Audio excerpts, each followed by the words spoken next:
ओकासवन्दामि भन्ते द्वारतैरं कतं अपराधं खमतु मे भन्ते द्वितीयं ओकासवन्दामि भन्ते द्वारतैनं मयं कतं सबपराधं खमतु मे भन्ते तृतीयंपि ओकासवन्दामि भन्ते द्वारतैनं मयं कतं सबपराधं खमतु मे भन्ते ओकासहं भन्ते तिसरनेनं सहस्रशीलं धम्मं याचामि अनुगहं कृत्वा शीलं देथ मे भन्ते द्वितीयंपि ओकासहं भन्ते तिसरनेनं सह अष्टशीलं धम्मं याचामि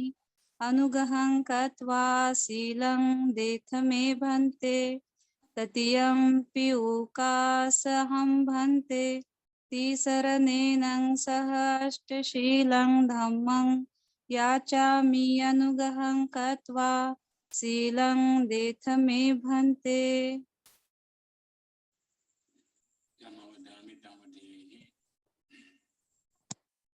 Tassa bhagavato arahato samma sambuddhassa.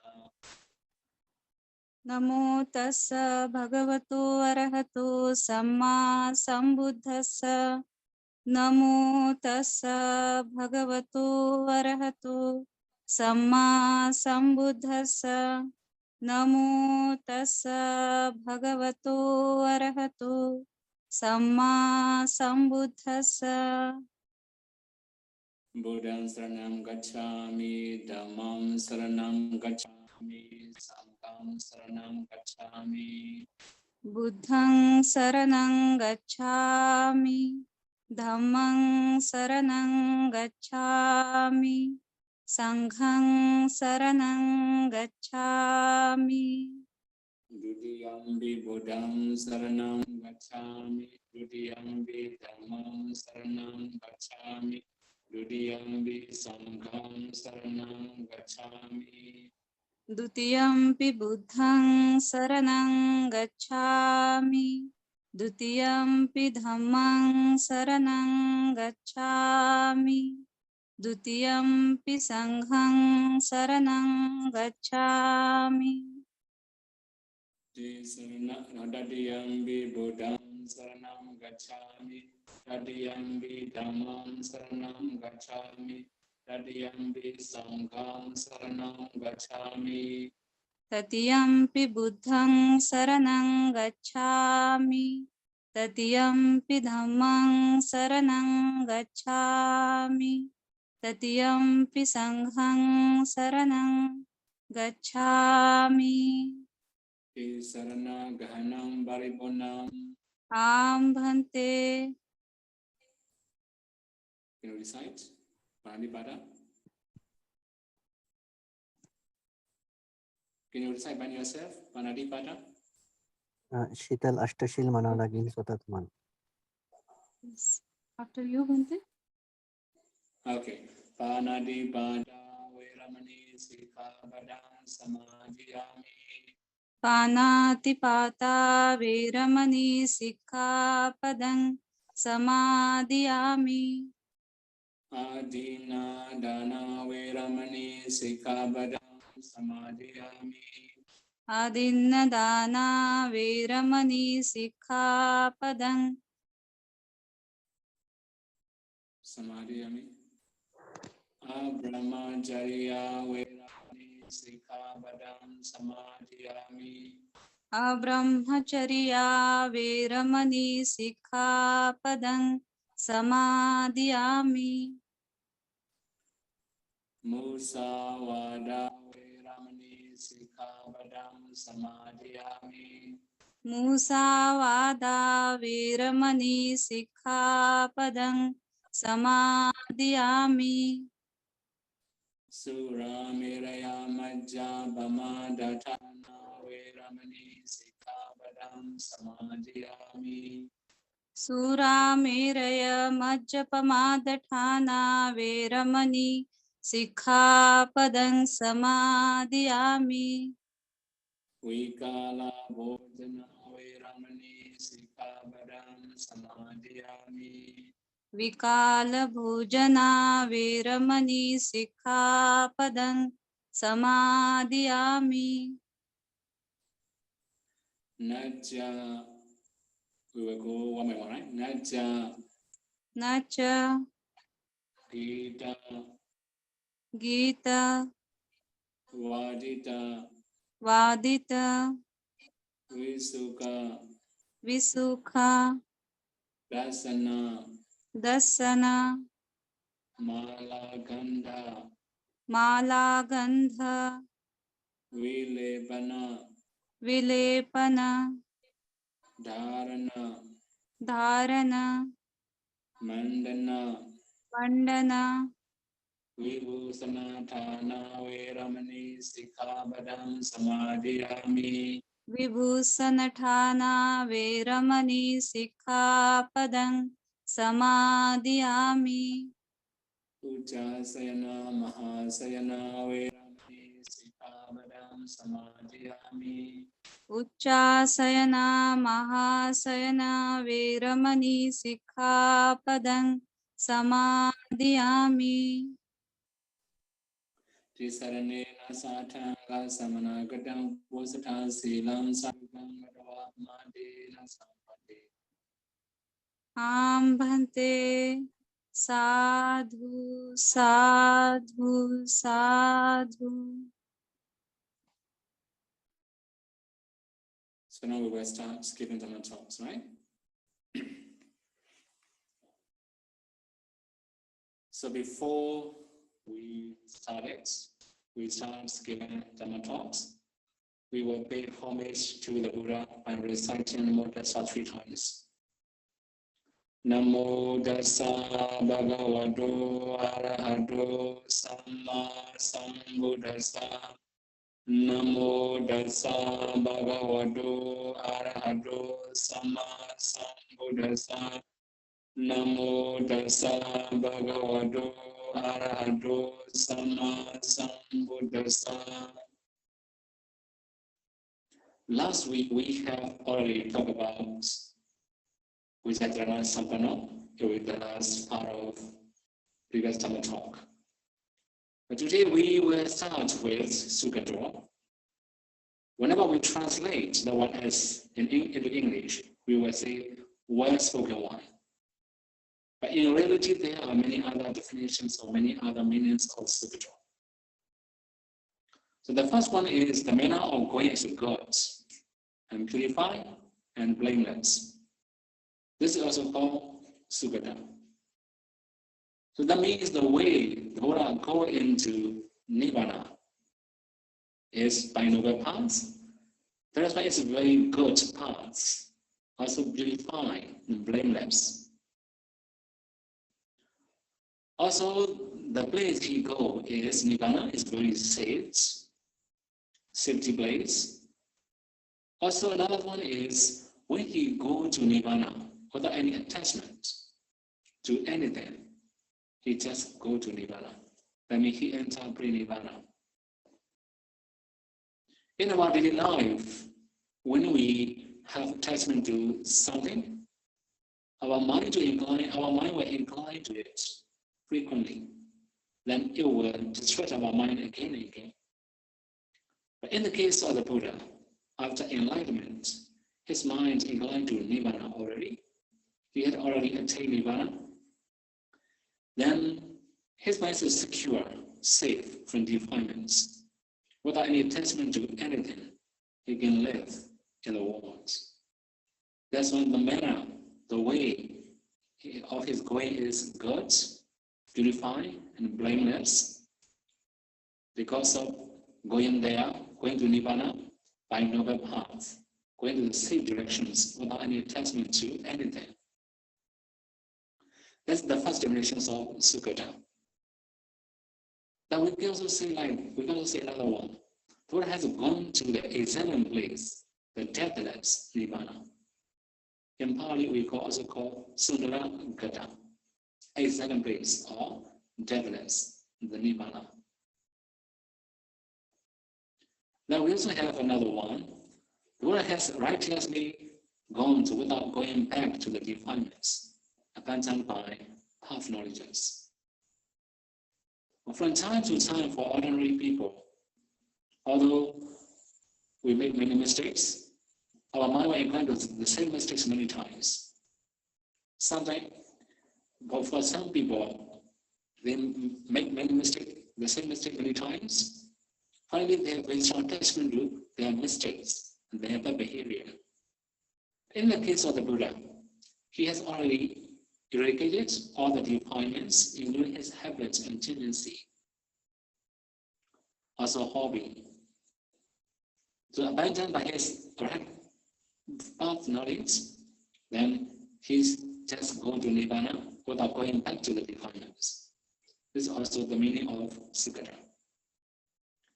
Now we also have another one, the Sammakaja. Buddha talk about something timely and also according to the place. But we may have some definition here about Sukata, well-spoken one, especially many of translators use this kind of term. Sukata means well-spoken one. But here, what does it mean well-spoken? If we speak well, we must have some special quality of our speech. Then we have to know what is speech. What's well-spoken? So our speech must be truth. If it's untruth, it is not well-spoken. Not only that, it must be beneficial for the listeners. If our speech is not very beneficial for the listeners, that's not well-spoken. Then the last one is the most important things. It must be pleasant or desirable for the listeners. Sometimes we have to give undesirable information. We must know the time and the condition. If we can know the time and the conditions, then we can speak wisely, then it will be beneficial for the listeners. Here, the main thing is the Buddha will speak truth and beneficial, also unpleasant to the people. Always unpleasant to the listeners, he will speak timely. But it is the truth, beneficial, also pleasant to the listeners. The Buddha will speak timely. That means it depends on the listener's conditions, he will speak out. There are many other things we have to know about well-spoken. For example, if we say the truth, that means we must abstain from musawara. If we talk about beneficial, we have to abstain from sabapalapa, vain talks. If we are going to talk about pleasant things, it must not be intrusive words, it must not be backbiting. So we have to consider all these things to have well spoken, to be a speaker in the community. But the main thing is here, the Buddha has the quality, sukata, well-spoken one, because he speaks the truth, the beneficial, pleasant or unpleasant to the listeners. He will speak timely, and this is called sukata. So for ordinary people like us, from time to time, we may talk about many useless things, but the Buddha will never say that kind of things. So again, we have the next quality, loka virtue. The knower of the words. He knows the words. Yeah, we have three types of loka, because we say in English the words. The first one is sattaloka, living beings, is also called the words. Sankhara-loka, the formation, also called the words. And okasa-loka, the abode of the existence of the realms, also called loka. We can also say another one, the planet Earth and the universe is also called the loka. This is called okasa-loka. So the Buddha also knows the lokas. Then here I will emphasize talking about sattaloka, the living beings. How the Buddha know the conditions of living beings? If we don't know the conditions of living beings, we cannot communicate each other. We cannot associate.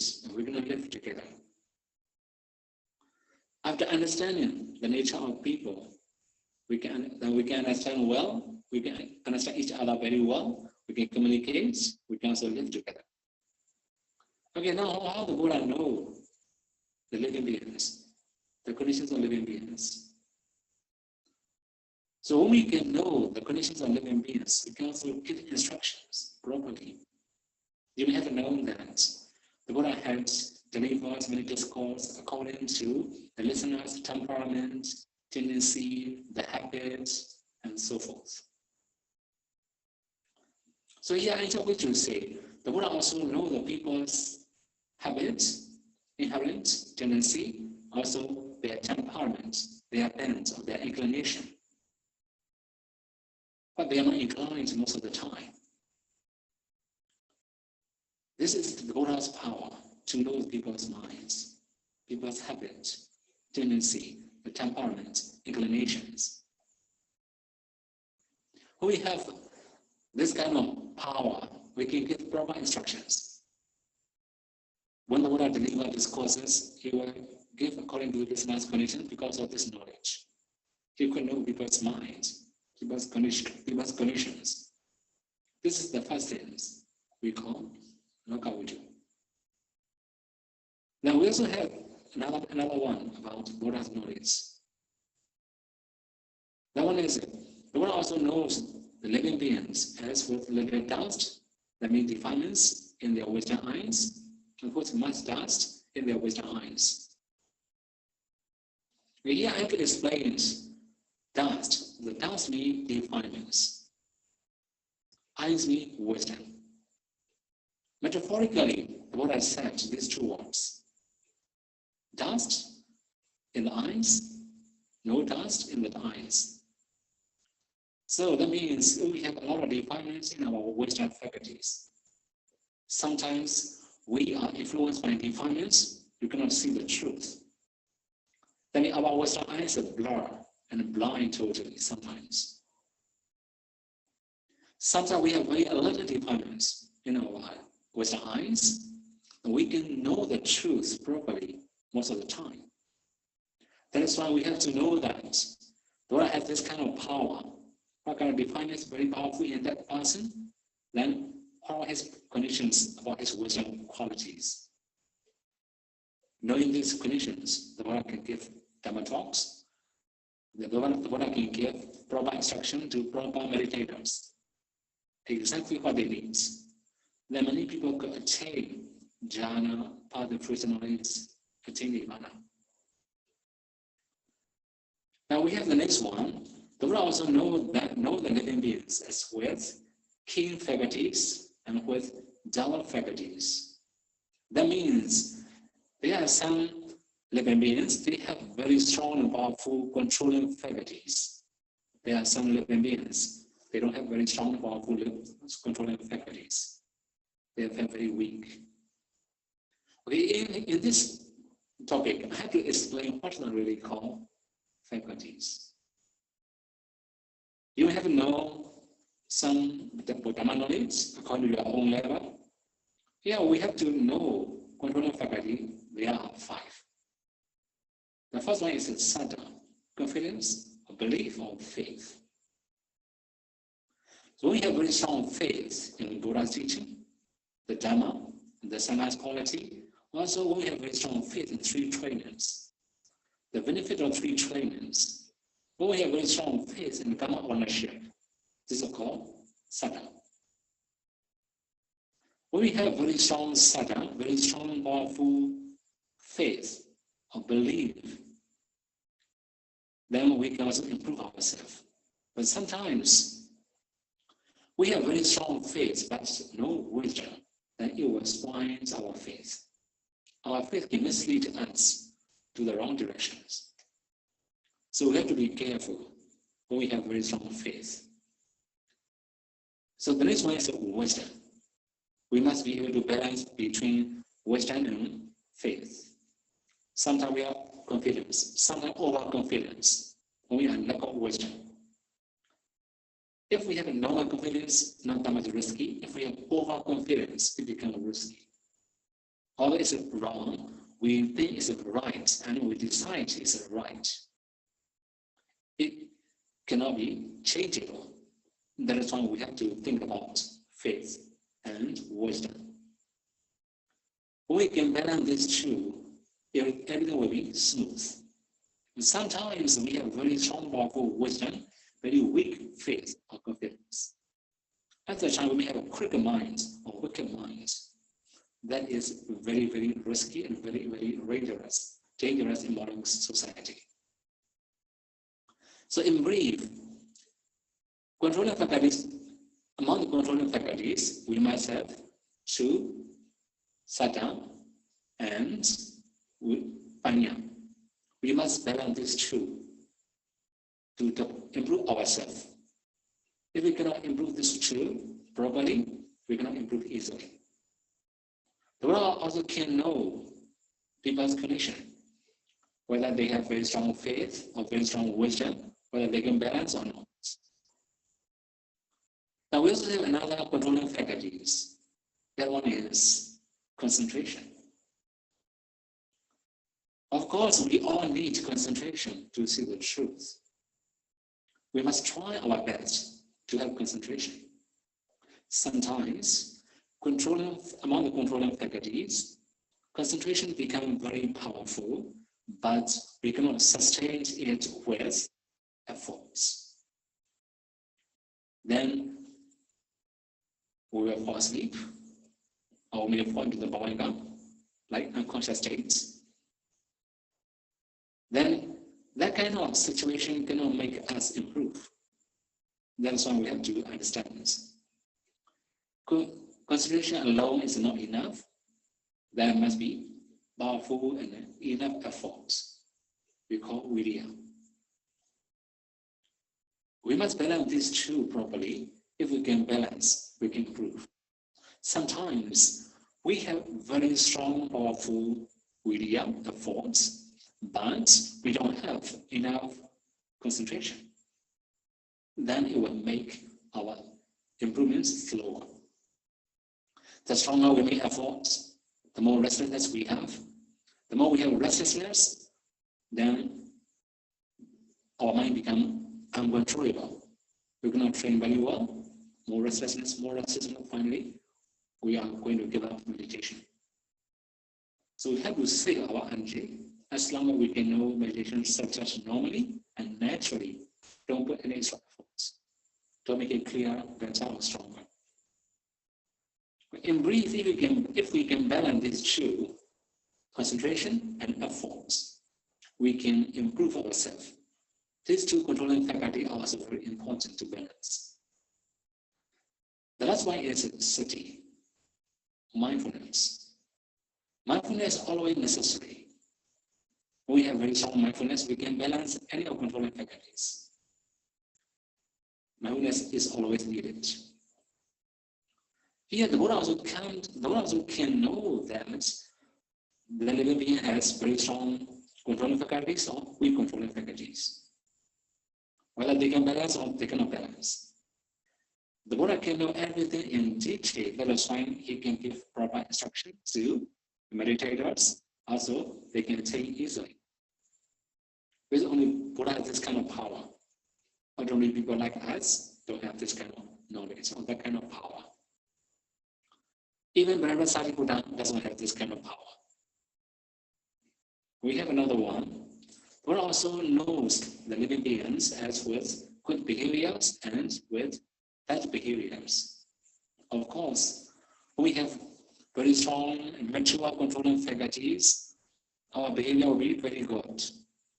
If we have very weak controlling faculties, or not very mature controlling faculties, then our behavior cannot be good. We have to train this way. We have to understand this one. But the Buddha himself came to know that they have this kind of behavior. What kind of defilements? What controlling faculties are weak?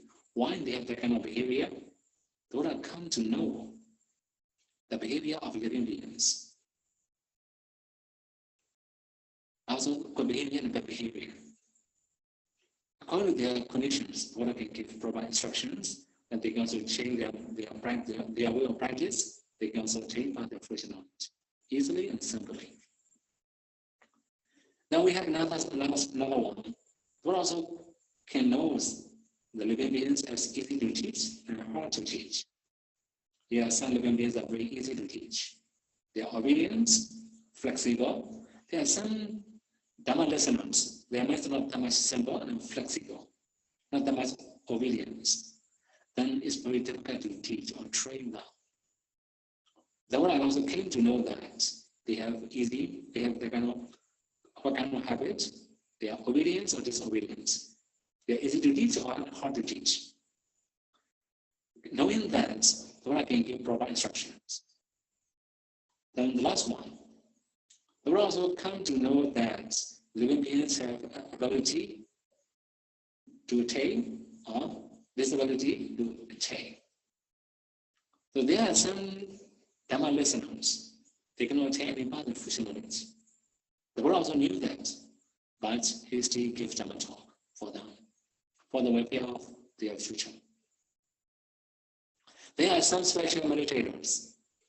Buddha also knew that they could attain part of future knowledge easily. The Buddha will give them instruction. The Buddha will deliver many discourses to them. So in this way, we can say Loka Vidu means the Buddha knows living beings' conditions, Satta Loka. This is called Loka Vidu. Actually, there will be many other explanations about the world system, universe, and many different things. Anyway, now here if we can know Loka Vidu means Satta Loka. I just explained Satta Loka, the living beings' worlds. This is what's called Loka Vidu. If we summarize, the Buddha can know people with little defilements in their wisdom eyes or mass defilement in their wisdom eyes. They will also come to know the living beings with keen faculties and dull faculties. They will also come to know living beings with good behaviors and bad behaviors. They will also come to know the living beings easy to teach or hard to teach. They will also come to know living beings as capable or incapable of achievements. This is called Loka Vidu. Then we have the next one. Anuttara Purisa Dhamma Samati. Here I have to approach one by one. For example, here Anuttara. Anuttara means superior, incomparable, and surpassable. No one can surpass the Buddha. Torah is superior to anybody. Also incomparable. Compared to Buddha, there's nothing.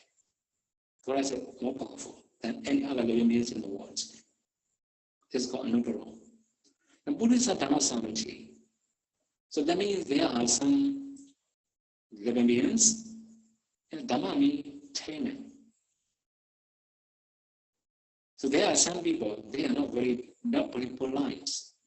They are very rude, or not very ready easy to say. Then we'll also train them to be a good person. For example, you have no Angulimala. When I visit India, around Savatthi, after visiting Chidavana monastery, we visited another Pendika's house. Now, very far from that place, there's also Angulimala Jetiya. At the time, I remember the Buddha had taken Angulimala in Savatthi. Anyway, the main thing is Angulimala is very cruel. But after listening to the Buddha, he became very calm and good person. He contained leadership.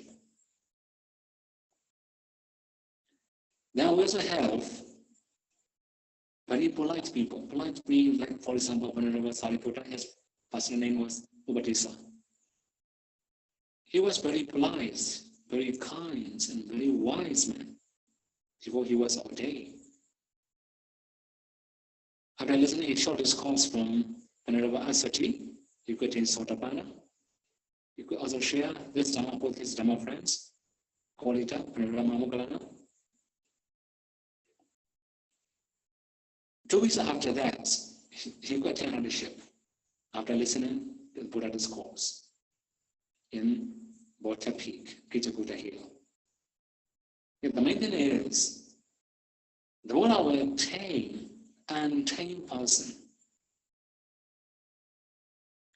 But the Buddha also tame those who have already tamed. That means the Buddha also teaches good person to be better person to be the best. That's the way of the Buddha. That's what we call Anuttara Purisa Dhammasarati. So the Buddha can, if we talk about Anuttara again here, the Buddha himself is very polite and very tame. For example, we have Adisila, higher virtues, Aditita, higher concentration, Adipanya, higher wisdom.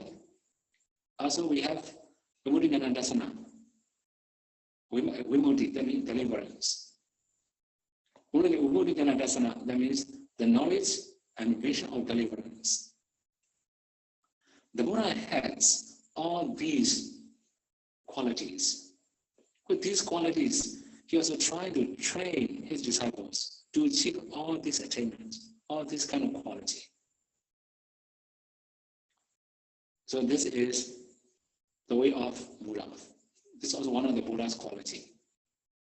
The Buddha will train bad people to be good people. Good people to be better people. Better people to be the best. This is the way of the Buddha. So we can understand Anuttara Purisa Dhammasarati means the one who train or tame living beings to be tamed. Then we have the next one, Sattha Deva Manusana. Sattha means teacher. We also have another meaning of Sattha, that is merchants or traders. So metaphorically, Buddha is like a traders or merchants. I think in ancient Indian story, you may have many stories about Sahara or Gandhara. Right? That means the desert. We can also say risky journey. In many Java stories, we have the one Gandhara, desert or risky journey. So if one of the leader among the traders group, he then leads all the traders to cross over a risky journey. On the way, he was trying to protect his colleagues, and he also protect himself. He will cross over the risky journey. Similarly, Buddha also crossed over the risky journey of samsara. All the human beings, all the devas, all the brahmas, then many other living beings.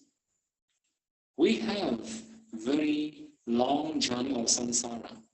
In the samsara, sometimes we have to cross over defilements like lobha, dosa, moha, any of defilements can block us. We have to try to overcome it by the guidance of the Buddha. So in brief, the Buddha is like a leader or teacher who guides his disciples to gain the ultimate goal, like a nirvana. So the Buddha teachings is beneficial for all the living beings here and hereafter. That's when we say Sattha Deva Manusana. He will lead all the disciples to cross over the risky journey of samsara. Then next one is Buddha.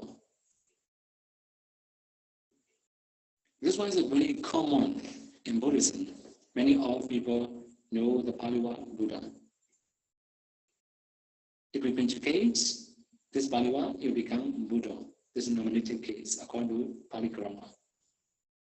Okay, here we have to know what's the meaning of the Buddha. The Buddha means who discovered the ultimate truth by himself. This is called Buddha. That means the one who knew the truth is the Buddha. We have another definition.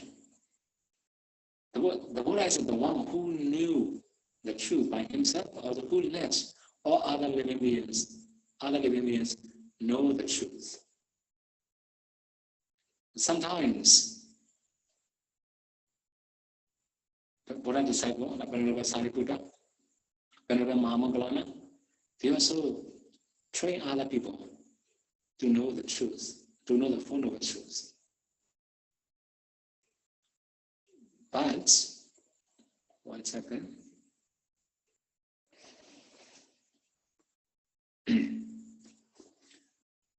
Venerable Sariputta, Venerable Mahamoggallana, they also trained his disciples to know the full of the truth. But they are not like the Buddha. The Buddha is the owner of the Dhamma. All the Dhammas come from the Buddha, Venerable Sariputta, Venerable Mahamoggallana. They learn from the Buddha, and they can guide people properly. So that's why, although they train people, they are not that much height as the Buddha. What is the highest among the Dhammataka who lets other people know the noble truth? Then we have very common translation in most of the places. Buddha also like awakened one. So if we say awaken, we also have to know sleepy or sleeping. So that means we have metaphorical explanation about awakeness. For example, when we are going to sleep, it must be at night in the dark room. Similarly, all the living beings are sleeping under ignorance, with ignorance. So that means ignorance is darkness. In the dark, we can sleep. Then again, what's really called sleeping? Yes, we sleep with sensual pleasure. We are sleeping with our hobby and habits. This is really called sleeping. So if we are interested in something, we will spend more time with the one. It's like sleeping. We will not meditate. We were not trying to overcome defilements, or we were not trying to achieve nibbana. That's why it's sleeping. Sometimes we enjoy sensual pleasure. If we like it, we will spend more time with sensual pleasure. This is also sleeping. So in brief, sensual pleasure and the hobby and the habits are called sleeping. This is our daily life. In our daily life, we are doing what we are interested in, what our mind inclined, on our hobby, or what we like. This is called sleeping. The Buddha can eradicate all the defilements together with his habits and hobby. That's why he's awakened. He's awakened one among the sleeping living beings. He wake up at first, then he also led all other living beings to wake up. That is the meaning of the Buddha. Okay, now for today, we have the last part, Bhagavan, Blessed One. This one is also very common in Pali Canon or everywhere, even in our daily chant. Namo Tassa Bhagavato. We use Bhagavato. Actually, the same term, Bhagavan and Bhagavado. Bhagavado is dative case, Bhagava is the nominative case. Grammatically, only that one will be different. Anyway, now Bhagava has many, many definitions. Here we will talk about 6 types of Bhagava, 6 types of Bhagava. We say the blessed. What does it mean, blessed? We say blessed one. Why is blessed one? So here, the Buddha has supreme lordship over his mind. We also say sovereignty of the mind. The Buddha can influence his mind, but his mind cannot influence the Buddha. That is called one of the quality Istariya in Pali. Rulership or lordship or sovereignty. How can we know that the Buddha can sovereign or influence his mind or lordship over his mind? You may have known the sacred power. The Buddha can know the past lives of many living beings. The Buddha also can read living beings' minds. The Buddha also can read people's minds. The Buddha also can see people's past lives. The Buddha also can understand or listen even divine sounds, divine voice. So these are special power. When we can train our minds well, we may have all these types of power. If we don't have this kind of quality, second power, we cannot know it. So that means if we can train our minds very well, we may have second power, we may have attained part-2 knowledge, we may attain nirvana. All these come from training mind. So the Buddha can train his minds. The Buddha can influence his minds. That is why he has all these types of power. Then again, second definition, we call Dhamma. Second Bhagava is the Dhamma. Here Dhamma means the Buddha has achieved all kinds of mundane and supramundane knowledges. I have said all types of psychic powers, all types of analytical knowledges, also all types of inside knowledges, also part-2 knowledge, revealed knowledges. The Buddha has attained all types of knowledges. This is also one of the quality in Bhagavad. Then we have the third one, we call in Pali, Yasa. Yasa means the Buddha has exceedingly pure faith, spreading through 3 worlds, or 3 worlds mean human realms, deva realms, again like the sensual realms, material realms, and immaterial realms. Here, immaterial realms, they don't have ears, that's why they cannot hear, right? That's why we just talk about human realms, deva realms, and Brahma realms.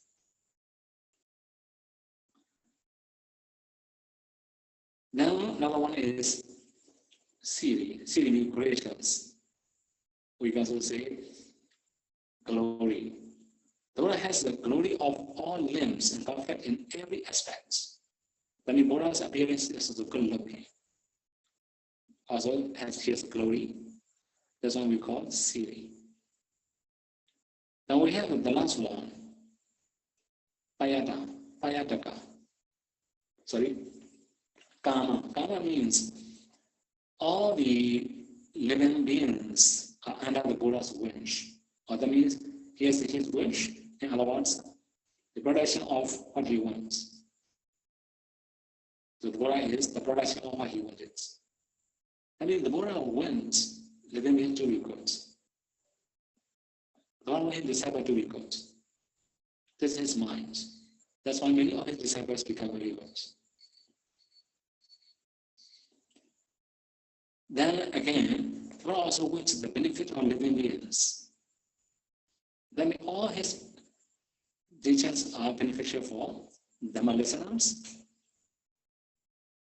This is also called one of the quality here. And the last one is a Payataka. Payataka means very strong, powerful effort. The Buddha is very intelligent compared to all living beings. So for normal people, when we are lazy, we will stop walking. The Buddha will never feel lazy. Then sometimes for ordinary people like us, if we are not very interested in giving Dhamma talk, we will stop. Buddha is always interested in giving Dhamma talk. He is a really intelligent person. As long as it's beneficial for the listeners, we will work very hard. That is it, the way of the Buddha. Okay, today we have already finished 9 types of qualities, starting from Sukata to Bhagawa. Here we have to remind you about Buddhanussati. Even in our previous Dhamma talk, I have already explained how to practice recollection of the Buddha, Buddhanussati. Now I have to repeat the same things, how to do it. When we are going to practice Buddha's quality, we have to see the Buddha's status or Buddha's image, whatever we prefer or we like. After seeing it with open eyes, we can close our eyes slightly and try to visualize it. If we can see normally, it will be okay. Now we can sit like a meditation, or we are sitting in meditation. You can cross legs, keep your head and body straight, close eyes slightly, trying to visualize Buddha's quality, and you can try to recollect one of the Buddha's quality, one to another. For example, here, the Buddha. Buddha, one who knows the Four Noble Truths. Buddha, the one who knows Four Noble Truths. You can repeat many times with one quality.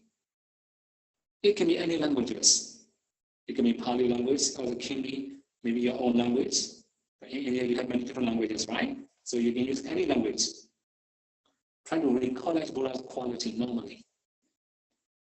So by recollecting Buddha's quality, we can also have the light. We can see the light. We can also see the nimitta. We can also attain asset concentration.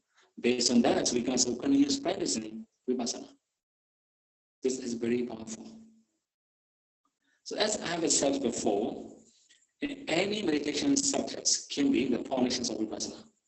We can start with Buddhanussati, Dhammanussati, Sanghanussati, or any other nussati. We will be the same. They can be foundations of vipassana that we can proceed until we attain artificial knowledge, until we attain arisha. So here we have metaphorically say,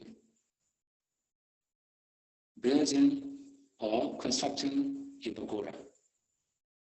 When we are going to construct or erect a pagoda or a stupa, we must have big land. We must clean, we must make the land flat and smooth and everything. We must find all the material, like a brick, iron, also cement, workers, many things. So it will be busy for you, and it will be busy for everybody who is going to erect a stupa. But here, when we can recollect Buddha's quality, we are erecting or constructing a pagoda in our heart. The stupa, the pagoda, we constructed in the land, in the earth, can be destroyed by our enemies. But the Buddha instructed in our hearts cannot be destroyed by anybody. So it will be better for living beings anywhere if we can erect or build or construct a pagoda inside our hearts. It will be more beneficial for our community. We may have stronger faith. Wherever we go, we may have maybe little fear, not that much fear.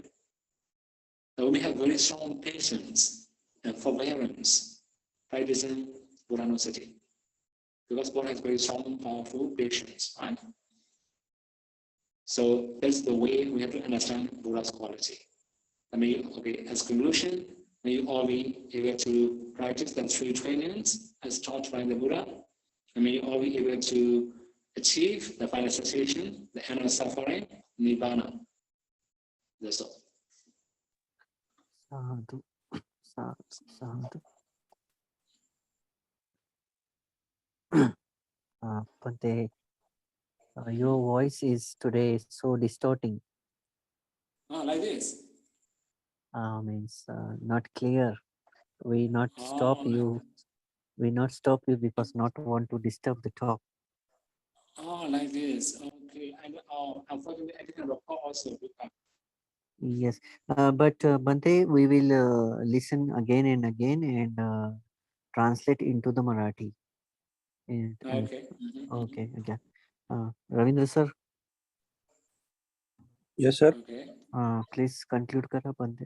प्रश्न उत्तर आहेत का कोणाचे? तुम्ही घ्या. कोणाचे प्रश्न आहेत का?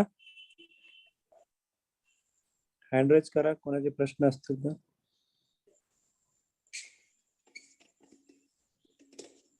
हा अनम्यूट करा. हा विचार. Vandami Bhante. Mm-hmm. Bhante, you talked about balance between virya and concentration. Sure. Mm-hmm. Yeah. So how to do that? Okay. So we have many different meditators. They have different situation. There are some meditators, right? They try to make very strong effort. They also misunderstand themselves. If they make very strong efforts, they can improve faster. They have this kind of misunderstanding.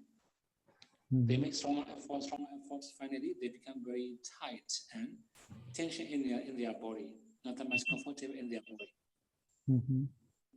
So actually, okay, I will talk about anapana, mindfulness of breathing. Okay, when we are focused on the breath, as long as we can breathe in normally, don't make it clearer, stronger, or deeper. Sometimes we expect deeper concentration, make more efforts. Sure, if the concentration becomes deeper, stronger, but we cannot maintain very well. Within 20 minutes, we become very exhausted. That means you have excessive efforts. So when you are very tired after a few minutes, you understand that you have used very powerful efforts. Relax more. Try to know breathing normally. You can subside restlessness more, right? And the more you struggle, the more you make efforts, the more you have restlessness. This is the one thing. Another thing, you become tired very easily. Another one is very strong concentration and very weak efforts, right? In this stage, for example, sometimes you will feel like a shock. Accidentally, you will feel like a shock. At that time, your body is like a shake or trembling, something like that. Then you have very strong concentration, but weaker efforts. Sometimes you like comfortable feeling too much. You're going to good concentration, and you also like, at the same time, you also have very strong comfort, right? Rapture, joy, tranquility. You like all these sensations, all this kind of feeling. Your mind will follow it. Therefore, become gradually weaker and weaker. Concentration becomes stronger and stronger. But finally, you're going to balance this too. You drop. You fall into the Brahma state. Brahma state means like unconscious. You don't have any particular objects. You keep sitting. You keep focusing on something, but you don't know what you know. That's called Brahma states. You may have that kind of states. And if you have habit of living in that kind of states, you're going to improve anymore. This is also a little bit dangerous, risky. Okay? Okay. Okay, Bhante. Sad.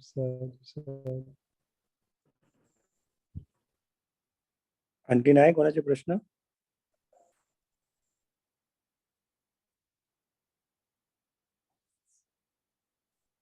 Okay, Bhante, no questions. So we'll conclude.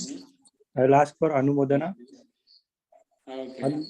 Handamayam Dhammakathaya Sadhukara Dadamase.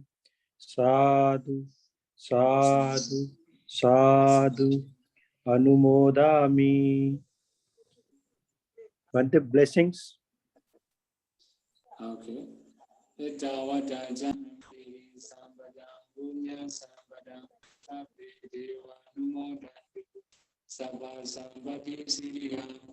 Idam nyadina hodu sukita hondu nyadeo.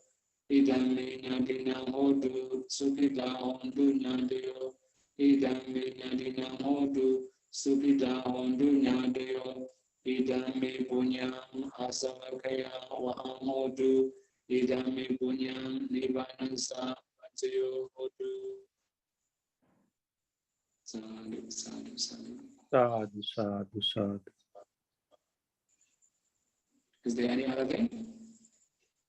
Bante, thank you very much on behalf of